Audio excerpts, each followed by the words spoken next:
الحمد لله وحده والصلاة والسلام على من لا نبي بعده أما بعد فأعوذ بالله من الشيطان الرجيم بسم الله الرحمن الرحيم سبحان الذي أسرى بعبده ليلا من المسجد الحرام إلى المسجد الأقصى الذي باركنا حوله لنريه من آياتنا إنه هو السميع البصير صدق الله العظيم وقال النبي صلى الله عليه وسلم انما بعثت لاتمم مكارم الاخلاق او كما قال عليه الصلاة والسلام. درود شریف پڑھ اللهم صل على محمد وعلى آل محمد.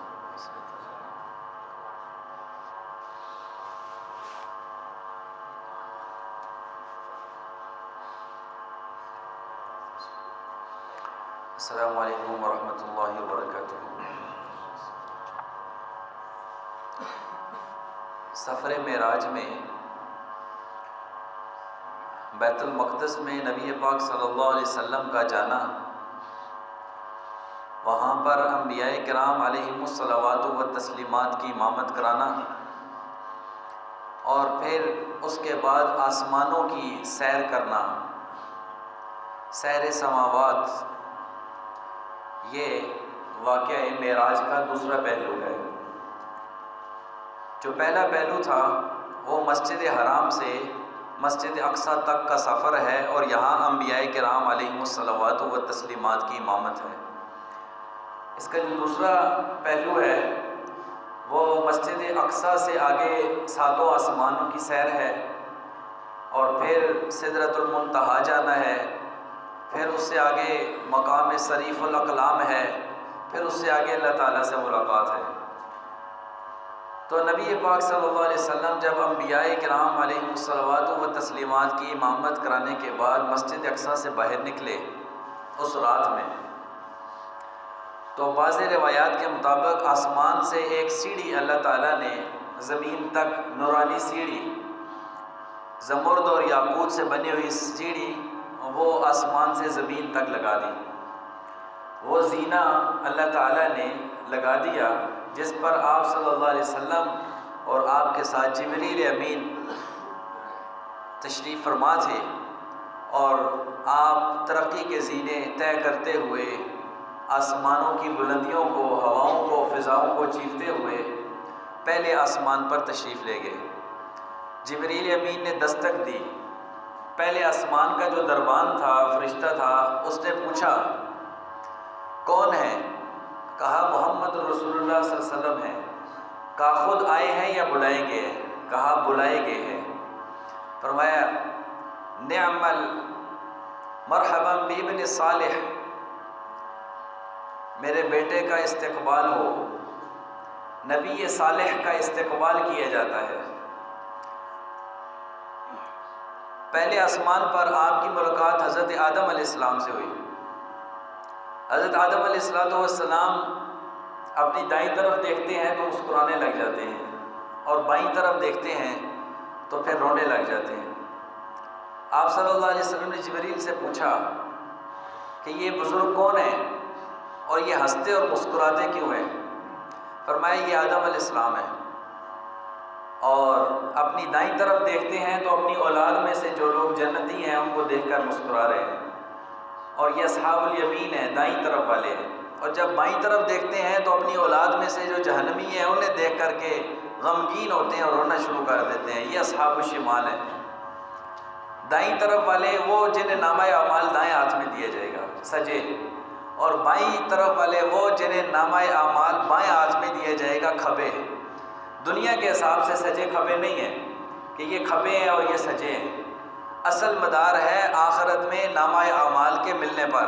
جس کو نامہ اعمال دائیں ہاتھ میں ملا وہ وہاں سجا ٹھہرائے گا، اصحاب الیمین ہوگا، اور جسے نامہ اعمال وہاں پر بائیں ہاتھ میں دیا جائے گا وہ کھبا ہوگا، وہ اصحاب الشمال ہوگا. تو فرمایا کہ یہ آدم ہیں اور یہ دائیں اور بائیں نظر دوڑاتے ہیں، اس لیے ہنستے ہیں، مسکراتے ہیں اور روتے ہیں اور غمگین ہو جاتے ہیں. آپ نے دوسرے آسمان کی طرف سفر شروع کیا. دوسرے آسمان پر آپ کی ملاقات حضرت عیسیٰ علیہ السلام سے ہوئی. پوچھا کون ہے؟ کہا محمد رسول اللہ ہے. کہا خود آئے ہیں؟ کہا نہیں بلائے گئے ہیں. مرحبا بکم، مرحبا بالنبی صالح، نیک و صالح نبی کو استقبال ہو، خوش آمدید ہو، آپ کا استقبال کیا جاتا ہے، آپ کو مرحبا کہا جاتا ہے، آپ کو موسٹ ویلکم کیا جاتا ہے۔ تیسرے آسمان پر چلے گئے، وہاں پر آپ کی ملاقات حضرت یوسف علیہ السلام سے ہوئی اور پھر جناب یحییٰ علیہ السلام سے ہوئی۔ پوچھا کون ہے؟ کہا محمد ہے۔ کہا آئے ہیں یا بلائے گئے ہیں؟ سب نے ایک ہی سوال کیا، کہا بلائے گئے ہیں۔ کہا بلائے گئے ہیں تو پھر بڑی شان والے ہیں، وہاں تک تو کسی کو رسائی نہیں ہے۔ آج خرق عادت طور پر کسی کو زمین سے آسمان کی سیر کرائی جا رہی ہے۔ مرحبا بالنبی صالح، نیک و صالح نبی کو خوش آمدید ہے، استقبال کیا جاتا ہے۔ جب آپ گزرے تو پوچھا یہ کون ہے؟ کہا یہ یوسف ہے۔ اللہ کے نبی نے فرمایا بڑے حسین و جمیل ہیں، اللہ تعالیٰ نے ان کو بڑا حسن عطا فرمایا ہے۔ اب حسن کی تعریف یوسف کی نبی پاک صلی اللہ علیہ وسلم خود کی ہے۔ چوتھے آسمان پر چلے گئے، وہاں پر آپ کی ملاقات حضرت ادریس علیہ السلام سے ہوئی ہے۔ پانچویں آسمان پر آپ کی ملاقات حضرت ہارون علیہ السلام سے ہوئی ہے۔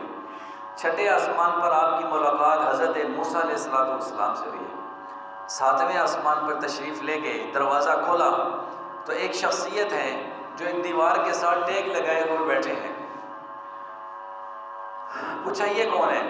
کہا کہ انہیں جائیں استقبال کریں، انہیں سلام بھی کریں۔ اب باقی نبیوں نے سلام کیا اور یہاں رسول کو کہا جا رہا ہے انہیں سلام کریں۔ کہا یہ کون ہے؟ کہا یہ آپ کے جد امجد حضرت ابراہیم علیہ السلام ہے۔ باپ کا مرتبہ سمجھایا ہے کہ آپ رتبے میں بڑے ضرور ہیں لیکن آپ اسماعیل کی اولاد ہیں اور اسماعیل ابراہیم کا بیٹا ہے، تو یہ آپ کے جد امجد ہیں، آپ انہیں سلام کریں۔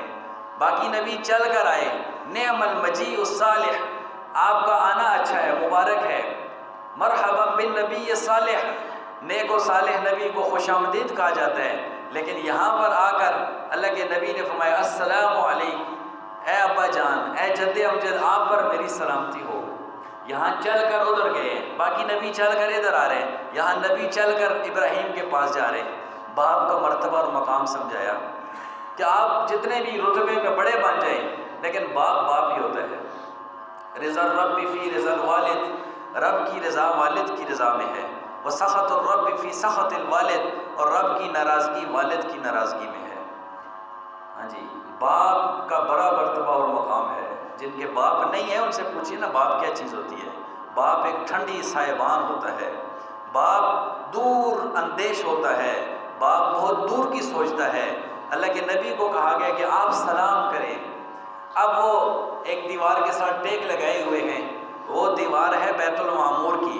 بیت المعمور جہاں ہمارا قبلہ ہے نا، جہاں انسان بیت اللہ کا طواف کرتے ہیں، اس سے بالکل ساتویں آسمان پر فرشتوں کا قبلہ ہے، اسے بیت المعمور کہتے ہیں، اور وہاں فرشتے طواف کرتے رہتے ہیں۔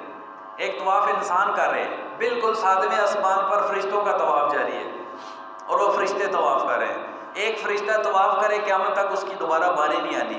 اس سے فرشتوں کی تعداد کا آپ اندازہ لگائیں کہ کتنے فرشتے ہیں اللہ تعالیٰ کے بیت المعمور کے ساتھ۔ اب ابراہیم علیہ السلام جو فرشتوں کا بیت اللہ ہے نا، اس کے ساتھ ٹیک لگائے ہوئے بیٹھے ہیں۔ کہا کہ یہ آپ کے جد امجد ہیں، یہ آپ کے والد گرامی ہے، یہ آپ کے بزرگوار ہیں، آپ انہیں سلام کیجئے۔ اللہ کے نبی صلی اللہ علیہ وسلم نے حضرت ابراہیم کو سلام کیا۔ پھر یہاں سے آپ کا سفر آگے شروع ہوا سدرۃ المنتہا تک۔ سدرۃ المنتہا ایک بیری ہے، 7 آسمان سے اوپر ایک بیری ہے۔ اب جدید ذہن کے لوگ کہیں گے کہ آسمان پر درخت کیا کر رہا ہے، وہاں درخت لگا کیسے ہوگا؟ تو جیسے اللہ نے زمین پر لگایا اسی اللہ نے آسمان پر بھی لگا دیا۔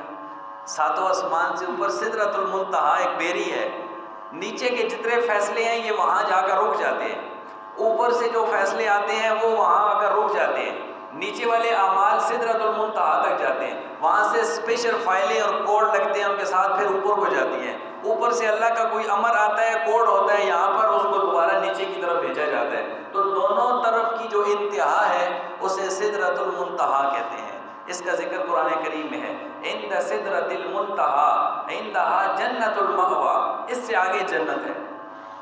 سدرۃ المنتہا سے آگے جنت ہے۔ اور جہنم کہاں ہے؟ جہنم 7 زمینوں کے نیچے ہے۔ اور جنت کہاں ہے؟ 7 آسمانوں سے اوپر ہے۔ عند سدرۃ المنتہا عندہا جنت المأویٰ۔ یہ اب سدرۃ المنتہا پر جا کر جبریل نے کہا یا رسول اللہ میری اور آپ کی رفاقت ختم، میرا اور آپ کا ساتھ یہیں تک تھا، مجھے یہیں تک معمور تھا کہ میں آپ کو لے آؤں، میں آپ کو آج اس مقام پر الوداع کہنے والا ہوں، یہاں سے آگے اگر میں چلوں گا تو میرے پر جل جائیں گے۔ جہاں نوریوں کے سردار کے پر جلتے ہیں وہاں محمد مصطفیٰ صلی اللہ علیہ وسلم کی پروان کا آغاز ہوتا ہے۔ جہاں سے نوریوں کے سردار کے پر جلتے ہیں وہاں انسانوں کے سردار کے سفر کا آغاز ہوتا ہے۔ جہاں نوریوں کا سفر انتہا کو پہنچتا ہے وہاں انسانوں کے سردار کا سفر اپنی ابتدا کے نقطے کو لگتا ہے۔ یہاں سے رسول اللہ کا نیا سفر شروع ہو رہا ہے، یہاں سے آگے جبریل کو رسائی نہیں ہے، جبریل یہیں تک آتا جاتا ہے، وہاں سے پیغام نیچے آتے ہیں، وہاں سے جبریل لے کر نیچے آتے ہیں، سدرۃ المنتہا سے آگے نہیں جا سکتے۔ اب اللہ کے رسول ہیں، اکیلے ہیں، کہا جبریل کوئی ایسے بھی کرتا ہے راستے میں کوئی اپنے ساتھی کو چھوڑتا ہے؟ کہا بس حکم ایسے ہی ہے، امر اللہ کا یہی ہے کہ میں یہیں تک آپ کو لا سکتا تھا، یہاں سے آگے کا سفر آپ کا اللہ جانے کیسے طے ہوگا یہ اللہ جانتا ہے۔